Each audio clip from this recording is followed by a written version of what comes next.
If you ever struggle to control your emotions, you need to listen very, very carefully. There is a way to be strong and emotionally intelligent at the same time. I'm Dr. and DJ Bodalia, and today we're talking about some incredible learnings from the ancient philosophy of Stoicism and how it can improve your mental well-being and help you live a more fulfilled life. These strategies have transformed my relationship with myself and other people and laid the foundation for me to live a very happy and successful life. Make sure you stick around till the end because every single mindset tip in this video is crucial for your well-being. Let's go. The story goes that Stoicism began on a ship. A man named Zeno, a wealthy merchant, was sailing the seas when a violent storm destroyed his ship, leaving him stranded with nothing but despair and uncertainty. This adversity led him to a bookstore where he stumbled upon the writings of Socrates, and this sparked the birth of Stoicism, a philosophy which has helped millions navigate the highs and lows of life. Thousands of years ago, continents were in different places. Our entire landscapes have changed. In the same way, everything from our experiences and emotions to our relationships and material possessions is subject to change and eventually will fade away. Think about it this way. You once had a close friendship that once meant the world to you, but somehow it faded over time. Children grow up. Parents become grandparents. You're now in a completely different career. That special moment where you're partying with your friends on holiday is now just a memory up here. Accepting impermanence means understanding that these moments are all fleeting and will naturally evolve or come to an end. Stoicism teaches us that if we can accept this impermanence, that everything is transient because it's going to happen whether we like it or not, we can avoid becoming overly attached to specific outcomes, people, or possessions. Life is a constant stream of events, some which we have control over, while others are entirely beyond our grasp. We often get caught up in things we can't control, so we need to focus our energy on what we can actually influence. For example, the traffic on the way to work is out of your control, but what you can do is agree to leave earlier next time. You can choose to stress and fume about it, or you can listen to an audiobook and make the most of the situation. Relationships will change. You can't control how others feel about you, but you can control how you behave with them. You can't stop influencers from posting photos on social media that make you feel insecure about your body or jealous of their lifestyle, but you can choose to unfollow them and follow more inspiring accounts. And then there are those massive global events, pandemics, political changes, economic shifts. You can't control these, but you can choose to adapt your plans. By focusing your attention on what's truly within your sphere of control, you will let go of a whole load of frustration and anxiety. Guys, we are building an incredible community of people similar to us who want to improve their well-being and just have a great time during life.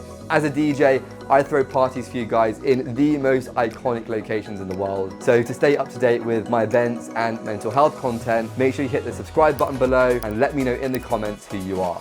In simple terms, virtue means doing right and avoiding doing wrong. Stoics say that virtue is a trait of excellence and something we should always be aiming for. Everything we face in life is an opportunity to respond with virtue, and I believe that following this is powerful for our mental well-being. Stoics believe there are 4 virtues which are all interconnected: wisdom, courage, justice, and temperance. Let's summarize these. Wisdom. This is about knowledge, understanding the world deeply, seeing the bigger picture, and making sound judgments. You can develop the wisdom by learning, like by reading books or listening to podcasts, self-reflecting on your thoughts and behaviors. You can do this by journaling, and by speaking to more experienced people and getting their advice. Courage. This is about stepping out of your comfort zone and taking action, but also the courage to face misfortune, the courage to hold your principles and speak your mind and insist on truth. You develop this courage by facing your fears, embracing your discomforts, by pushing your limits physically, socially, or emotionally, and by acting with integrity, making choices that are aligned with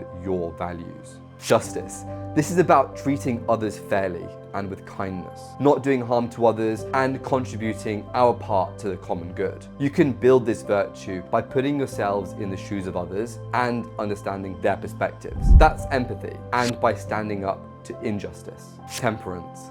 This is the art of moderation and self-control. Aristotle said that virtue is what is found firmly in the middle between excess and deficiency, because excess and desires are synonymous with discontent and dissatisfaction. There is self-defeating impulse. Temperance is the knowledge that abundance comes from having what is essential, not more. When we talk about self-control, it's not just towards material goods, but also towards the extremes of our emotions. Practicing virtue will give you a clear sense of purpose, help you regulate your emotions, build strong relationships, improve your decision making, and give you greater resilience to external factors, because you prioritize your virtues over external achievements, so your sense of self-worth becomes less tied to material success or others' opinions. If you want to learn how to build your sense of self-worth and self-belief, stick around until the end, because I'll be linking you to a video I made on how to improve your self-esteem without relying on external validation. Let's continue. Look at it this way.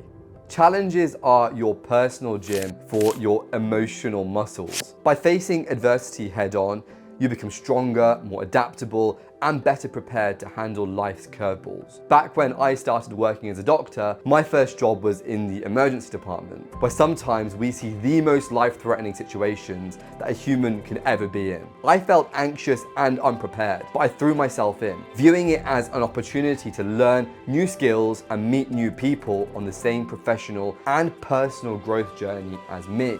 If anything, the challenges are even bigger as I've got more experience, and my bosses put me in front of more challenging cases. But up here, I'm excited to keep getting better. Instead of feeling overwhelmed, shift your mindset to viewing challenges as opportunities for growth. This will boost your confidence and take the anxiety away.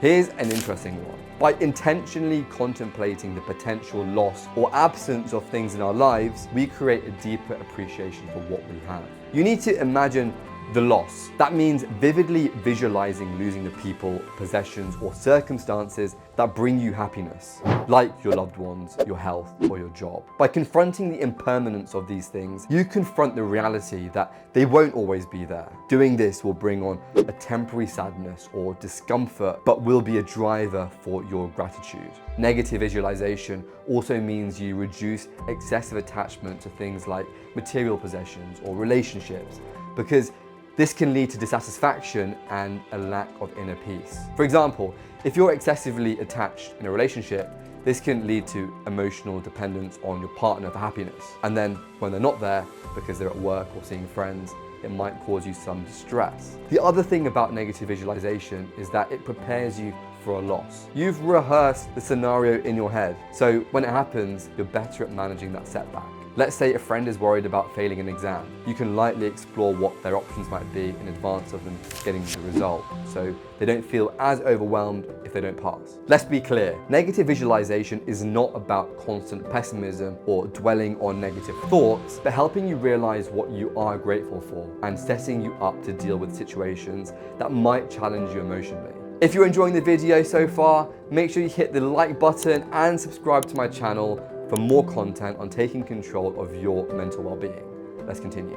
Less stuff, more serenity. Here's what you can do. Remove excess material possessions from your life that serve no practical purpose and only keep what adds meaning or value to your life. Remove unnecessary commitments that drain your time and energy without providing any meaningful returns. Distance yourself from relationships that are toxic, negative, or not aligned with your values. Remove distractions that take your time away from your goals, like social media. Simplify your decisions by stopping over-analyzing and complicating situations, and focus on finding practical and effective solutions. Remove the desire for superficial pleasures like materialism or status that don't bring lasting satisfaction. Think about it. This will give you greater focus on what truly matters. Less comparison and envy, because you appreciate what you have and you're less bothered by what others have, and you'll be less overwhelmed and stressed. This is how you redirect your energy towards experiences, relationships, and personal growth, creating a sense of contentment and emotional well-being. Stoicism talks about taking a conscious and honest look at yourself. your actions, and your thoughts in order to improve and align with virtuous principles. You need to reflect on your own reactions. By understanding your triggers and patterns, you can change your behavior to avoid those triggers, and you'll have the self-awareness to take control of your reactions. Here's what you need to do. Examine your intentions. Are they driven by genuine virtue, or are there hidden desires for recognition or personal gain? Assess your reactions. Are these aligned with the Stoic virtues like wisdom, courage, and temperance, or are they purely emotional reactions? Review decisions. Look back on your past decisions and outcomes. You might see a pattern emerge that drives you to make some changes in your behavior. You can reflect on these by journaling, putting pen to paper, meaning you can see everything clearly in front of you, and having that record keeping you accountable. Also, you should ask friends who you trust for feedback. By being self-aware and self-improving, you'll get a deeper understanding of your own character and build meaningful interactions around yourself, which is amazing for your self-esteem and mental well-being. Life is all about human connection. Although Stoicism encourages self-sufficiency and inner strength, it doesn't advocate for isolation from others. And science does tell us that socializing makes us live longer too. Stoicism also teaches the concept of cosmopolitanism, the idea that humans are part of a single community, and so we should treat others with empathy, compassion, and respect, recognizing our shared humanity. Stoics value relationships based on virtue rather than superficial traits. This means forming connections with people who share and support virtuous principles. Socializing also means we can show empathy and compassion to others in our community and receive that comfort back ourselves, meaning we can learn from others and work together on a common goal to better the world. Block out time in your calendar to meet friends and family, or find new activities where you can meet like-minded people. Remember that time you were so engrossed in a book that the world faded away. That's the essence of Stoic mindfulness. Stoicism wants you to anchor yourself into the present moment. Savor the taste of your morning coffee. Feel the warmth of the sun on your skin. Being present in the here and now, you'll detach from the worries of the past and the uncertainties of the future. Also, this ties in with gratitude. Gratitude turns your attention from what you lack to what you have. If you've made it this far, you're clearly serious about taking control of your mental well-being. Thank you for putting your health first. Earlier, I promised I'd link you to a video on how to build your self-worth and self-belief without relying on external validation or other people. These tips will teach you how to feel good about yourself. That video is on screen here. I'll see you there.